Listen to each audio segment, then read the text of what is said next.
Alright, beautiful people, thank you so much for joining me. I appreciate you so much. If you're already here, please hit the like button and subscribe to be part of the family. Thank you so much for that great support. It means a lot to us. Lovely family, United States has decided, to bring people under control. That's what's going on right now. And South Africa is in line. Or let me say South Africa is in the soup. All right. Yes, honestly speaking. And India also is in the soup. Anybody that, you don't want to pick a side in global conflict, in global politics, you don't want to pick a side. You want to be neutral. Everybody is now facing Donald Trump's wrath. He's now the Mr. Tariff. Okay. Donald Trump is a Mr. Tariff. So Mr. Tariff has decided to change the game for South Africa. And one thing also, the reason why the game is changing and trying to bring people under control is because people are losing control. The way the United States have been controlling everybody at first is like everybody's now having alternative one way or the other, and BRIC is also in the middle, and South Africa is part of that. So South Africa is having a trade banter with the United States. So family, on 8th August, the United States slapped South Africa with a crushing 30% tariff on most of South Africa's exports. Let me drop this before we move forward. This is not just about the numbers on trade spreadsheets. Family, this right now is about jobs, the sovereignty, and the effect at large. You will understand when we go down there. Big question right now is that while some Africa countries have negotiated softer deals with the United States, okay, this is what the United States want. You come in, they will bring you in through tariff, and then they submit you under some soft deal, and you have to go through some agreement that favor the United States. So while some countries, Africa countries, have negotiated these softer deals with the United States, South Africa has been hit with the harshest blow of all. And the big question in the global stage is why? What is behind this and how South Africa responded? South Africa's response is one of the things that the United States is fearing the most. I'm telling you the truth. South Africa is responding in a way that the United States is afraid of, or the West in general is afraid of. The United States or the West in general, they are doing all these things to some African countries, and countries especially that are connected to Russia, China, the East. What they are trying to do is they are trying to isolate some individuals. So they need to bring everybody in through the chains of tariffs, the chains of trade war. They hook you with a trade war, that is the chain, and they bring you in and then submit you. All right, so lovely people, we are going to break it all down. No Western sugar coating, no spin. Let's get right straight. First of all, let's get the facts straight.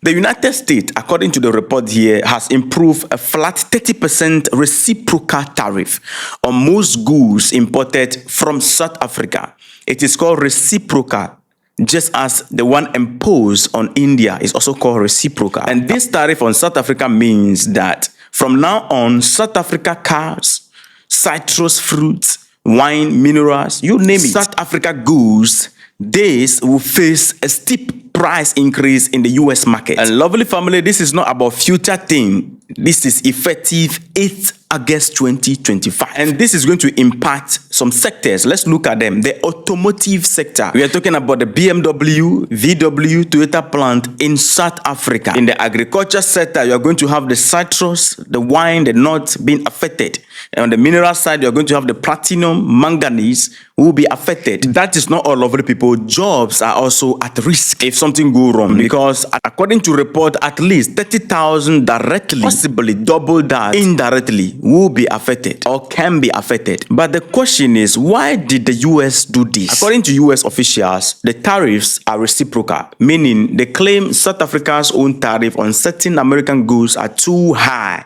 So Washington is leveling the playing field.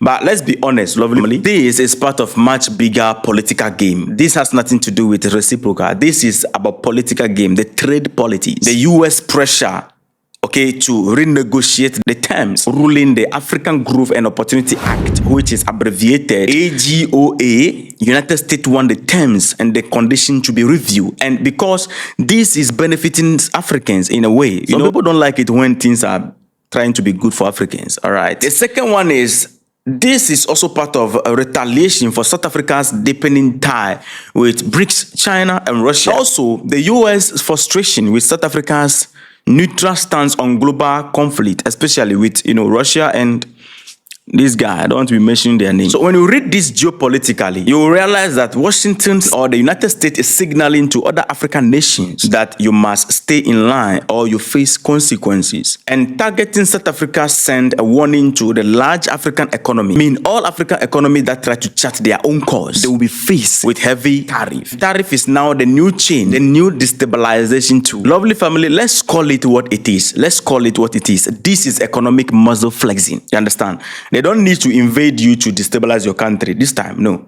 They can just choke your export and your jobs start disappearing. This is a modern economic warfare that we are dealing with right now. Now, South Africa did not sit down, relax. South Africa responded in a way that is dangerous to the United States interests. And the reason why they are doing all these things is going to be affected because everybody that will toe the path South Africa is about to toe right now. And if this path work, the United States will end up isolating itself rather than trying to isolate some individuals. I'll not mention names, but let's get right into it. The South Africa government, in responding to this chain of tariff, the president of South Africa, Cyril Ramaphosa, had an urgent phone call with President Donald Trump of the United States. Both countries will continue negotiation, how to handle it.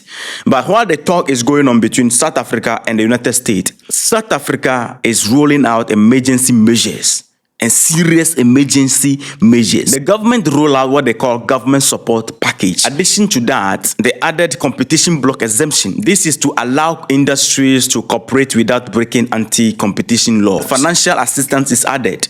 So they have opened access to funding for affected businesses that will be affected by this tariff. And the most beautiful aspect of it is the export support desk. This means that or the role of this is that they are going to be helping companies find new buyers in Africa, Asia, and South America. You see, the reason why I say the United States is about to isolate itself, because South Africa is now looking for different markets. And if it works, the US market will be a second option. So your tariff and whatever it is not going to work. If you are the only one, you can bully everybody. But if you become 2-3, then there's competition in the market. You can't have your way through bullying again. That's a problem to the United States. What exactly the United States is about or is trying to prevent is about to happen. Because BRICS is there, African market at large itself is here. You have the East out there that we can deal with. I mean, we can just look for different partners and then poof, we are good to go. There will be no need for this banter between us and the United States. Because the United States realize that they are the biggest market and then the effect to be much more on you if they pull the trigger. So if you have a market that is alternative, I don't think the disrespect will continue. Currently, as we're speaking, cabinet meeting is going on to discuss long-term solution to this, constant bullying of the United States. And also, the government of South Africa has reached out to BRICS partners for market access alternative. My goodness.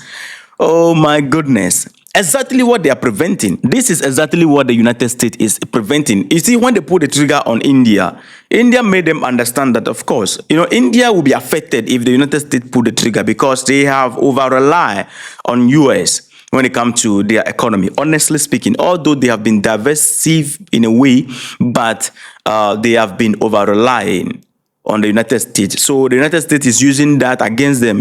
They have become, so South Africa and India has become the weapon fashion against BRICS, if you can pull it that way, because the United States of America or Donald Trump is trying to use India and South Africa as a soft ground against the BRICS, because they know that these are one way or the other kind of a solid ground in BRICS. So cracking and breaking these ones down, weaken the BRICS. So the goal is just after BRICS, by the way. And also to tell Africans that you need to behave. If you don't behave, Mr. Tariff is here. Let's talk about the people. Then you understand why the United States is pulling this out. They know the effect already because they understand the game or they understood the game. So they know what they are doing. This is going to be of great negative effect to the people also. This is not just about policy. Because right now, as we're speaking, according to research, South Africa's unemployment rate is around 32.9% already. One of the highest in the world. Young people are especially hit hard with youth unemployment close to 60% in some areas. Now, add 30,000 more job losses if this tariff affect them. If this happens, we are not just talking about economies.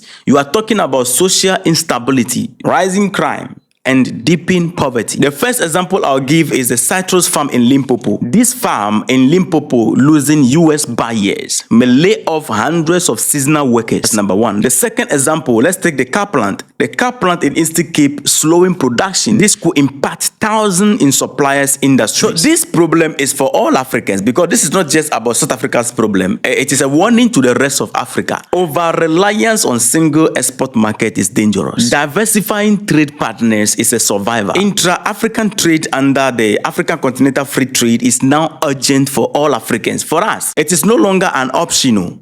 It is now our way of survival. It's a necessity. And Africans must understand that collective bargaining works better than standing alone. Assuming all of us we are together, this tariff on single Africa countries, when we speak with one voice, guess what is going to happen? Nobody can bully any Africa country in Africa. Trump is actually helping us to achieve our goal. I said that because for years, Africa, we have traded more with Europe, China, and America than ourselves as Africans. Can you believe that? A continent of 1.4 billion people, according to report. I don't know who counted us. But that is what is on paper. 1.4 billion people. Yet only 15% of our trade is between Africa countries. But the good news is that is changing fast. I'm telling you the truth. Because right now, as we're speaking, 24 out of 49 active countries now are trading under the Africa Continental Free Trade rules. And we are already seeing some impact, positive impact. Early data shows a 12.4% surge in intra-African trade since active implementation began. And for people who don't know the vision behind this, the vision is to reduce reliance on the US dollar via the Pan-African payment and settlement system, allowing countries to trade in their own currencies. Now, family, imagine if Africa woke up with one voice on trade.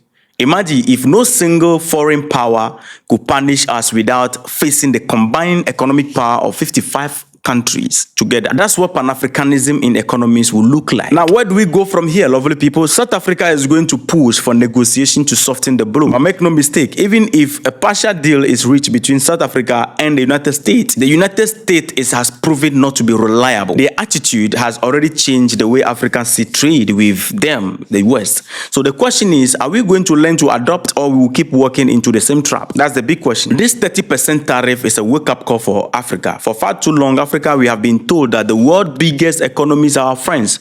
But the truth is, in global politics, lovely people, there are no permanent friends, only permanent interests. South Africa's experience should remind every African nation that we must control our destiny and start with building market here in Africa for Africa products, powered by African unity, because when we depend on others to feed us, they can also starve us. That's what we are facing right now. By the way, more details of this conversation and this development will come out.